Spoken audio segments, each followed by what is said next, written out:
नमस्कार विद्यार्थी मित्रांनो, तर आपण घेऊन आलेलो डेली न्यूजपेपर अनालिसिस मध्ये काही इम्पॉर्टंट महत्त्वाचे मुद्दे आणि करंटच्या अनुषंगाने जे इम्पॉर्टंट आपल्याला कॉम्पिटेटिव्ह मध्ये याच्यावर प्रश्न विचारले जाऊ शकतात ते आपण घेऊन आलेलो आहोत. तर आपण इथे न्यूज बघू शकता, हिमा दासच्या निलंबन कालावधीवरून गोंधळ.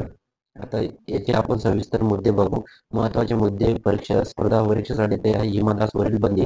कारण हिमा दासांवरील बंदी जे आहे ते आता हटवण्यात आलेली आहे. बट ते बंदी का आली होती?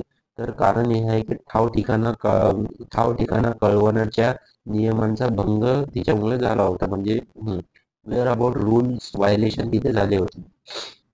त्याच्यानंतर राष्ट्रीय उत्तेजक विरोधी संस्था दॅट इज NADA ने 22 जुलै 2023 पासून 16 महिन्याची बंदी हिमा दासवर घातली होती. त्याच्यानंतर बंदीची कालावधी 22 जुलै 2023 ते 21 नोव्हेंबर 2024 एवढी होती. आता बघा, ही खूप इम्पॉर्टंट गोष्ट होऊन जाते, कारण की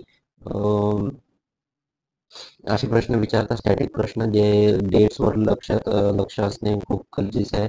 तर आपल्याला विचारू शकतात की हिमा दासवर जी बंदी होती ती किती वर्षासाठी होती, किती कालावधीसाठी होती, कोणत्या तारखेपासून होती, हे पण विचारू शकते. NADAचा निर्णय हा नोव्हेंबर 2024 मध्ये बंदी संपल्याचे जाहीर केले. NADAने 2024 मध्ये बंदी संपल्याचे जाहीर केले, कारण की आता 21 नोव्हेंबर झालेली आहे. त्यानंतर गोंधळाचे कारण.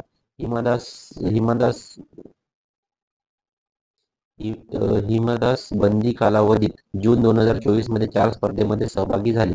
आता हिमादास आपल्याला 2024 मध्ये जून मध्ये जे म्हणजे बंदी असताना ती सहभागी झाली होती स्पर्धांमध्ये.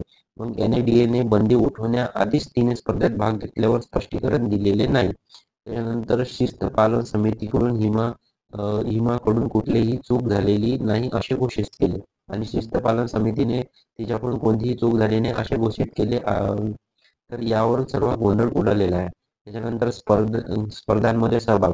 बंदीच्या कालावधीत खेळाडूंना कुठल्याही स्पर्धेत सहभागी होण्यास बंदी असते. आता हे खूप इम्पॉर्टंट महत्वाचा मुद्दा आहे, कारण की बंदीच्या कालावधीत आपण कोणत्याही स्पर्धेत भाग नाही घेऊ शकत. तर हिमा दासने ते स्पर्धांमध्ये भाग घेतलेला आहे. तर यासाठी त्याच्यावर चर्चा विरोध चालू आहे. त्याच्यानंतर तरी हिमा दासने नियमाचं उल्लंघन करत स्पर्धामध्ये भाग घेतल्याचे दिसून आले. त्याच्यानंतर NADA व भारतीय अथलेटिक्स महासंघ NADAच्या निर्णयाबाबत पारदर्शक नसल्याचे निरीक्षण. भारतीय अथलेटिक्स महासंघाने या संदर्भात काही स्पष्टीकरण दिले नाही. स्पर्धा परीक्षेसाठी जे इम्पॉर्टंट आहे ते आहे NADA आणि ते स्पर्धा परीक्षेसाठी जी इम्पॉर्टंट गोष्ट आहे याच्यात ते आपण बघू की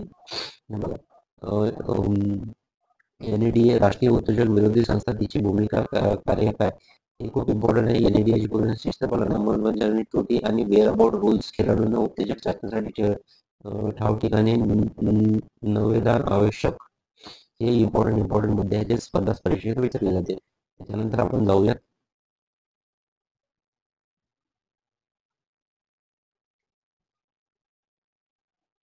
तर अशाच तऱ्हे आपण आजची न्यूज बघितली आणि खूप इम्पॉर्टंट होती की हिमा दासवर जी बंदी आहे आणि त्यावरून उडालेला गोंधळ, हे सर्व याच्यात दिसून आलेलं आहे. त्याच्यानंतर इथे फक्त आपल्याला महत्त्वाचे मुद्दे हे लक्षात ठेवायचे की तिच्यावर जी बंदी होती ती 22 जुलै 2023 रोजीपासून होती आणि 21 नोव्हेंबर 2024 ला ते संपले.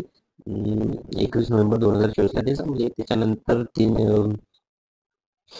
हे सर्व आणि इथे हे पण लक्षात ठेवा 16 महिन्याची बंदी होती. बस एवढं लक्षात ठेवा, हे इम्पॉर्टंट आहे. त्याच्यानंतर अशाच व्हिडिओसाठी लाईक करा, शेअर करा, सबस्क्राईब करा. करंट अफेअरचे असे मुद्दे आपण घेऊन येत राहतो. धन्यवाद.